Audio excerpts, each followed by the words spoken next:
Bismillahirrahmanirrahim. Assalamualaikum warahmatullahi wabarakatuh. Baik, apa kabar semua?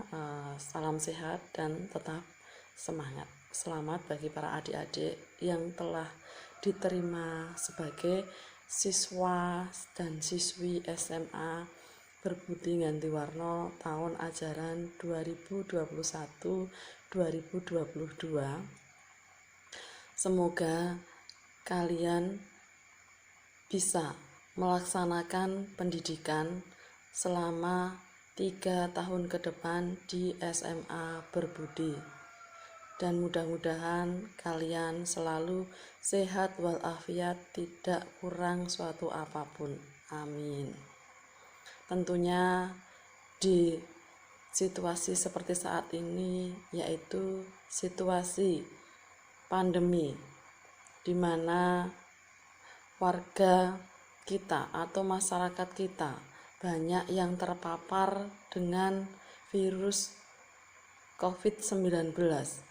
Nah, hal ini menyebabkan proses pembelajaran tidak bisa dilaksanakan secara tatap muka, namun harus dilaksanakan dengan pembelajaran jarak jauh atau yang disebut daring dalam jaringan. Sebelumnya perkenalkan, nama saya Dwiati. Kebetulan saya sebagai guru sejarah di SMA Berbudi Gantiwarno.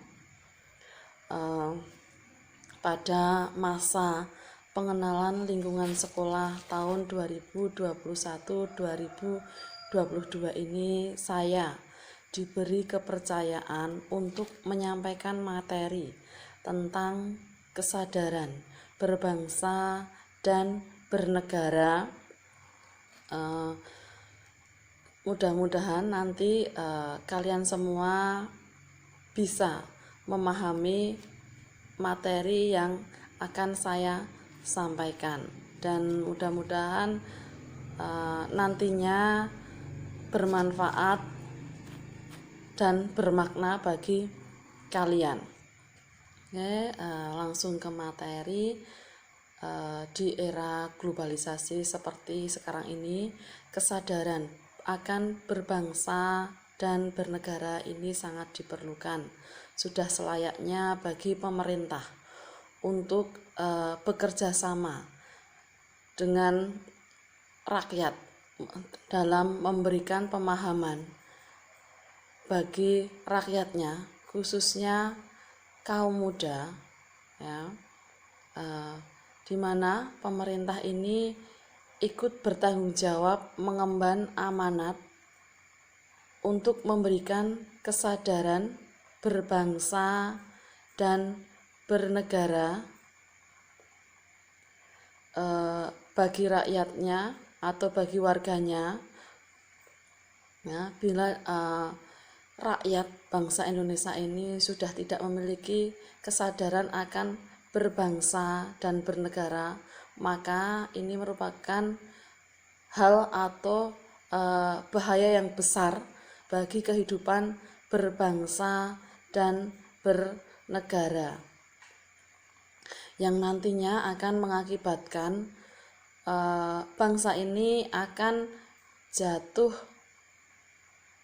ke dalam kondisi yang sangat terpuruk, ya, sangat parah, ya, dibanding dengan bangsa-bangsa lain yang telah mempersiapkan diri dari gangguan bangsa lain.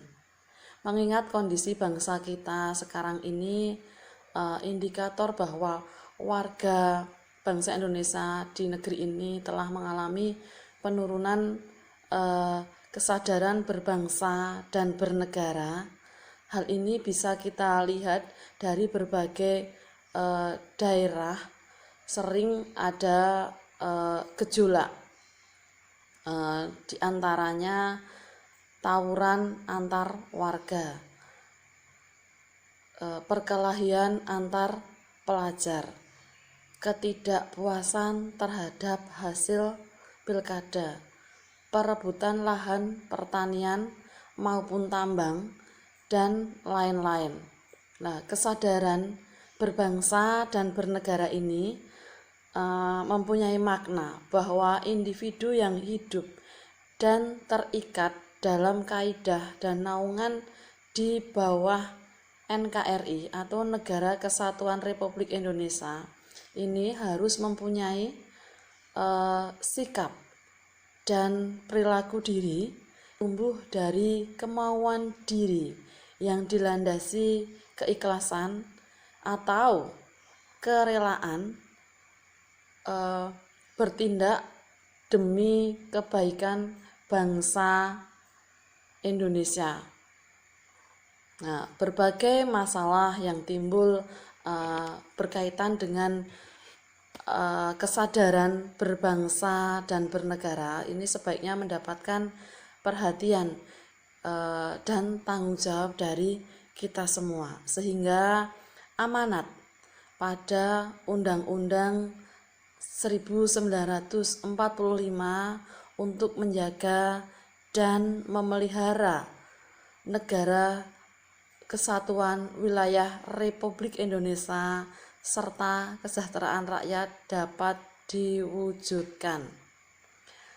Hal lain yang dapat mengganggu kesadaran berbangsa dan bernegara di tingkat pemuda yang perlu kita cermati secara seksama adalah semakin tipisnya kesadaran dan kepekaan sosial di tingkat pemuda, padahal banyak persoalan masyarakat ini yang membutuhkan peranan pemuda untuk membantu memediasi masyarakat agar keluar dari himpitan masalah, baik itu masalah ekonomi, sosial, dan politik. Karena dengan terbantunya masyarakat dari semua lapisan keluar dari himpitan masalah atau persoalan, maka bangsa ini tentunya akan menjadi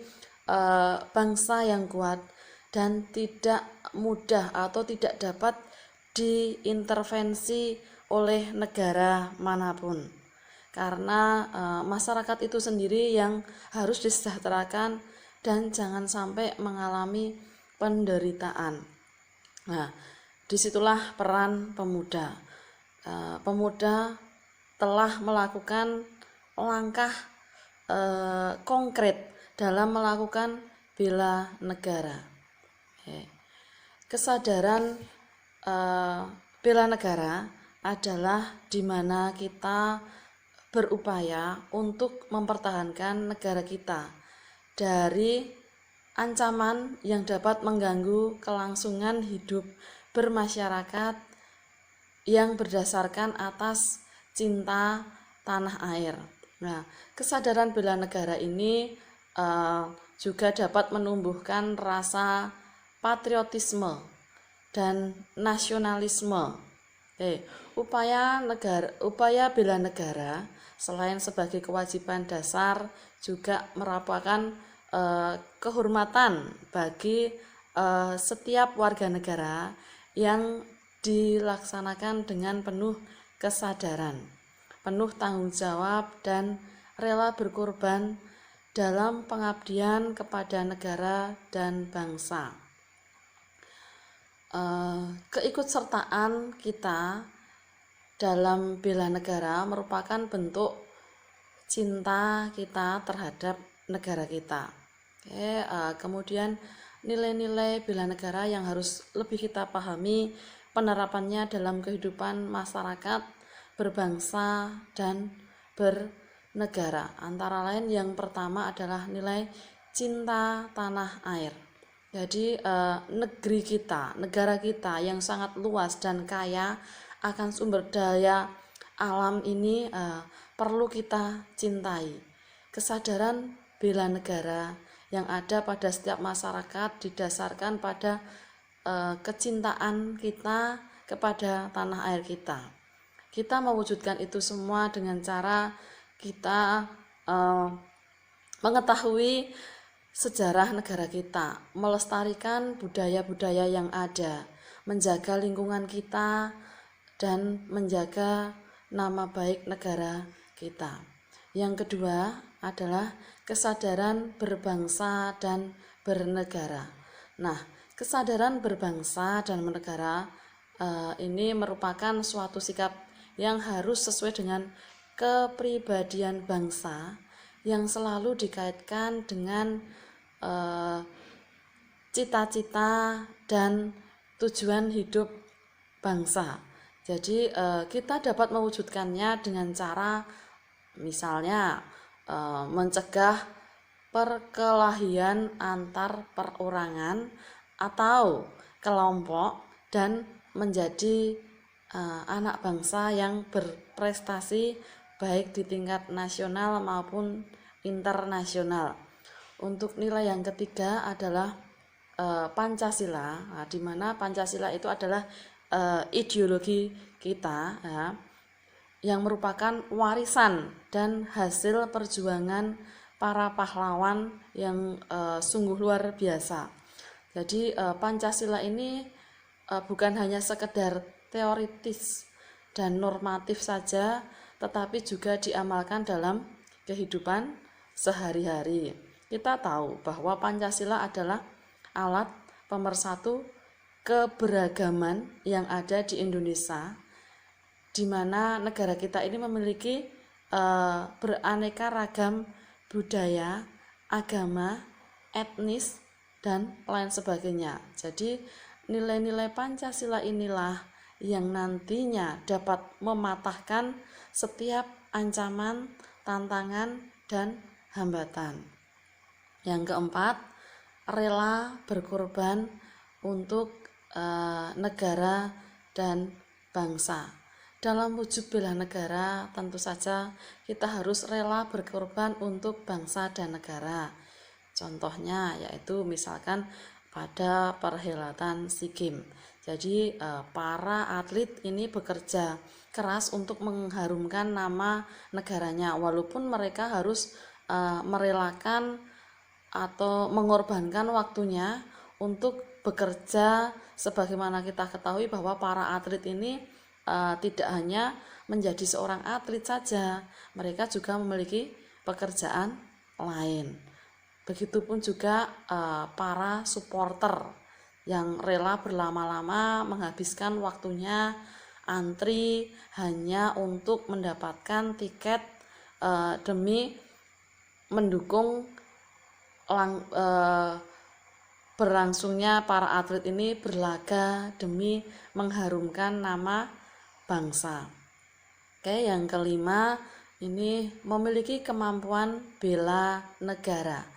Kemampuan bela negara itu sendiri dapat diwujudkan dengan menjaga kedisiplinan, keuletan, bekerja keras dalam menjalani profesi masing-masing.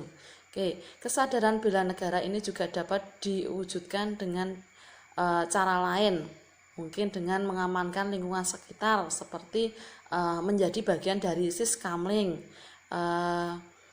membantu korban bencana alam. Sebagaimana kita ketahui di negara kita ini sering mengalami bencana alam, terus menjaga kebersihan minimal di tempat tinggal kita sendiri ya, dimulai dari kita sendiri. Terus berikutnya mencegah bahaya narkoba yang merupakan musuh terbesar bagi generasi penerus bangsa. Mencegah perkelahian antar perorangan atau antar kelompok ya, karena di Indonesia ini sering sekali terjadi perkelahian yang justru dilakukan oleh para pemuda. Kemudian cinta produk dalam negeri ya, cinta produk dalam negeri agar Indonesia ini tidak terus mengimpor barang dari luar negeri. Terus kemudian melestarikan budaya Indonesia dan tampil sebagai anak bangsa yang tentu saja berprestasi baik pada tingkat nasional maupun tingkat internasional.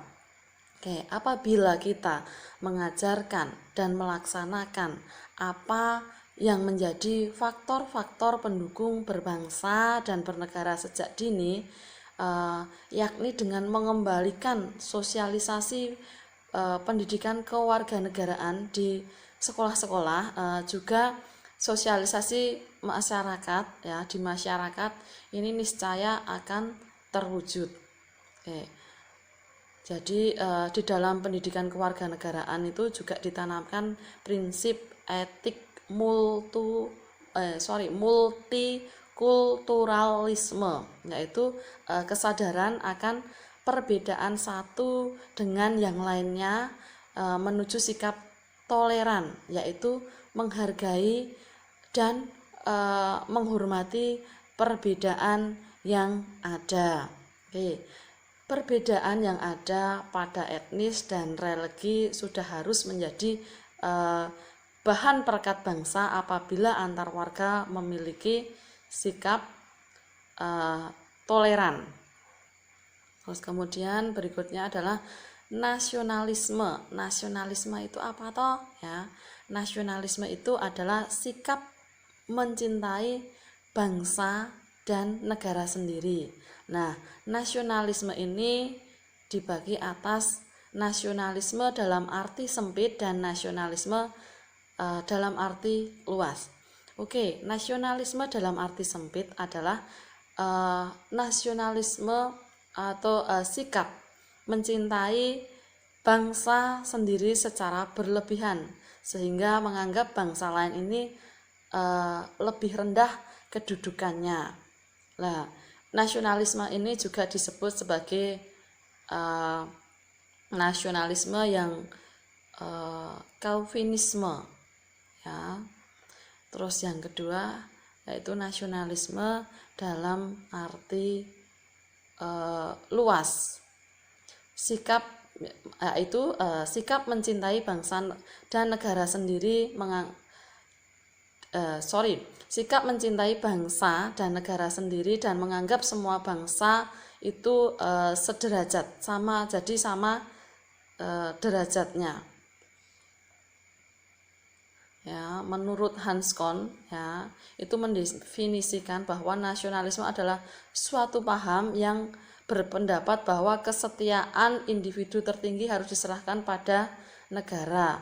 Perasaan mendalam akan ikatan terhadap tanah air sebagai tumpah darah. Oke, ada 3 hal yang harus kita lakukan untuk membina nasionalisme Indonesia. Yang pertama yaitu mengembangkan persamaan di antara suku-suku bangsa penghuni Nusantara. Yang kedua, mengembangkan sikap toleransi. Nah, yang ketiga itu memiliki rasa senasib dan sepenanggungan di antara sesama bangsa Indonesia. Nah, selain itu ada 4 hal yang harus kita hindari dalam memupuk semangat nasionalisme, yaitu yang pertama ada sukuisme, yaitu menganggap suku bangsa sendiri itu paling baik. Yang kedua, Calvinisme, yaitu menganggap bangsa sendiri paling unggul. Terus yang ketiga, ekstremisme, yaitu sikap mempertahankan pendirian dengan berbagai cara, kalau perlu dengan kekerasan dan senjata. Terus yang keempat, provinsialisme, yaitu sikap yang selalu berkutat dengan provinsi atau daerah sendiri. Nah, itu adalah sikap-sikap yang perlu dihindari. Oke. Selanjutnya, sikap patriotisme bangsa Indonesia ini telah dimulai sejak zaman penjajahan dengan banyaknya pahlawan yang gugur dalam rangka mengusir penjajah, ya. Seperti contohnya Sultan Hasanuddin dari Makassar, Pangeran Diponegoro dari Jawa Tengah, Cut Nyadin dan Teuku Umar dari Aceh dan lain sebagainya. Jadi sikap patriotis ini memuncak setelah proklamasi kemerdekaan tahun 1945 sampai 1949, yaitu periode mempertahankan negara dari keinginan Belanda untuk kembali menjajah Indonesia. Sikap patriotisme adalah sikap rela atau sudi berkorban segala-galanya termasuk nyawa sekalipun untuk mempertahankan kejayaan negara. Nah, ciri-ciri dari sikap patriotisme itu ada yang pertama, cinta tanah air. Dua, rela berkorban untuk kepentingan bangsa dan negara. Yang ketiga, menempatkan persatuan dan kesatuan bangsa di atas kepentingan pribadi dan golongan. Yang keempat, berjiwa pembaharu. Yang kelima atau terakhir, tidak kenal menyerah dan putus asa. Nah, sikap patriotisme ini dapat diimplementasikan dalam kehidupan sehari-hari. Misalnya, dalam kehidupan keluarga, kita dapat menyaksikan film perjuangan, membaca buku bertema perjuangan, dan mengibarkan bendera merah putih pada hari-hari tertentu. Terus di dalam kehidupan sekolah, misalnya melaksanakan upacara bendera, terus mengkaitkan materi pelajaran dengan nilai-nilai perjuangan, terus untuk kemajuan. Oke, terus penerapan dalam kehidupan masyarakat, yaitu mengembangkan sikap kesetiakawanan sosial di lingkungannya, terus memelihara kerukunan di antara sesama.